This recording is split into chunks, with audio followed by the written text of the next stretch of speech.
छीन ली गई, हम खामोश रहे। लेकिन अब हद तो ये हो चुकी है कि अब हमारी वतन परस्ती पर सवाल उठ रहे हैं, हमसे वतन परस्ती के सर्टिफिकेट और सबूत मांगे जा रहे हैं। क्या हम अब भी खामोश हैं? नहीं, हरगिज नहीं। इस जुल्म के दौर में अपनी आवाज खोलेगा कौन? अगर हम अब भी खामोश रहे तो बोलेगा कौन? इस सारे कानून के खिलाफ सबसे पहले जो चिंगारी जामिया JNU MU से निकली थी, आज वो पूरे मुल्क में शोरत बन के उभर रही है और मुल्क के नौजवानों में एक नई रूह फूंक रही है। मैं सलाम पेश करना चाहती हूँ अपनी बहनों का और शाहीन बाकी शाहीनों का। यार तुमने पूरी दुनिया में अपनी कौम का सर बुलंद कर दिया है। जुल्म जबर और तानाशाही के खिलाफ अपनी मजबूत आवाज से हमारी बातें में जलजला पैदा कर दिया है। मुर्दों की शाना बशाना खड़े होकर और दीदा दिली का वो सबूत पेश किया है। हुकूमत वक्त को भी शर्मिंदगी का एहसास होने लगा है। सलाम है तुम्हारी जुर्रत पर, सलाम है तुम्हारी इस्तेकामत पर कि सब सितम वाले कमजोर समझते थे जिसे, सब सितम वाले कमजोर समझते थे जिसे उसने गुलशन में हंगामा मचा के रख दिया। सारे तूफान चुप रहे, सारी आदमियां बैठी रही, सारे तूफान चुप रहे, सारी आदमियां बैठी रही। चंद तितलियों ने दरख्तों को हिला के रख दिया। मेहमान जुल्मखान, आज जुल्म बर्बरियत की इंतहा यहाँ पहुंच चुकी है कि आज हमारे ऊपर CANRC जैसा काला कानून लागू करके हमसे हमारे वतन में हमारी शरीयत होने का सबूत मांगा जा रहा है। हमारी हुकूमत पर सवाल उठ रहा है। मैं सोचती हूँ कि जिस कौम ने हिंदुस्तान पर 800 साल हुक्मरानी की, जिस कौम की 50,000 रुपए की अपनी आजादी के लिए फांसी के फंदे को चुना, जिस कौम ने नजीर भारत को सोने की चिड़िया बनाया, वही कौम आज अपने वतन में मासूम, वही कौम आज अपने ही मुल्क में मशहूर, वही कौम आज हाशिए पर, वही कौम आज अपने ही मुल्क में अपने होने की सर्टिफिकेट और सबूत दिखाए। अफसोस सद अफसोस।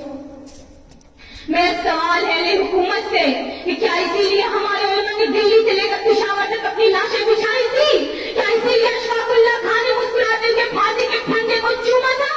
क्या इसीलिए इस कौम ने नदीम भारत को सोने की चिड़िया बनाया था? क्या इसीलिए हमारे पुरखों ने मजहब और मिल्लत की परवाह किए बगैर अपना तन मन धन सब कुछ कुर्बान कर दिया था? क्या इसीलिए हमारे आबा अजदाद उनके नाम जिंदाबाद का नारा लगाया था?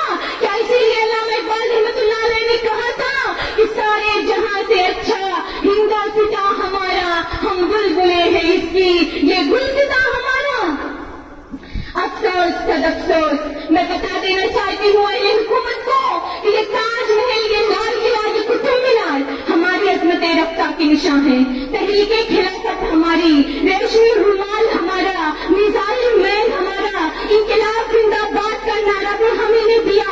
हमें ने कारगिल की छतों पर लहराया तिरंगा। हमारी रगों में नाथुराम गोडसे का खून नहीं, शहीद टीपू सुल्तान और गांधी का खून बह रहा है। हम खाकी वतन की खुशबू है, बेदाग हमारा दामन है। हम अहले जहां में यकता है, इंसाफ हमारा नारा है। बेबाक हमारी फितरत है, बातिल से हमें टकराना है। इस मुल्क के हम सब शहरी हैं, सरकार को ये बतलाना है। हम सीनत पर है, आहन है, हम शोला है, अंगारा है। आईन बचाकर हम लेंगे फिर और को अब ठहराना है। आरास्ता हम तस्लीम से है, इस मुल्क के हम रखवाले हैं। हम हिंदू मुस्लिम एक है सब, हम हिंदू मुस्लिम एक है सब। हिटलर को ये बतलाना है, इस मुल्क के हम सब शहरी हैं, सरकार को ये बतलाना है। इस मुल्क में जो भी बसते हैं आपस में सब भाई हैं। अहले हुकूमत सुन लो तुम, अहले हुकूमत सुन लो तुम, बर्बाद तुम्हें हो जाना है। अब मुल्क बचाना लाजिम है, हरगिज़ न हटेंगे पीछे हम। इन मुट्ठी भर अय्यारों के चंगुल से देश बचाना है। इस मुल्क के हम सब शहरी हैं, सरकार को ये बतलाना है। जो कहना है वो करना है, ख्वाबों में नहीं जीते हम, मरने से नहीं डरते हम, हमको ये फर्ज निभाना है। इस मुल्क के हम सब शहरी हैं, सरकार को ये बतलाना है। इस मुल्क के हम सब शहरी हैं, सरकार को ये बतलाना है। शुक्रिया।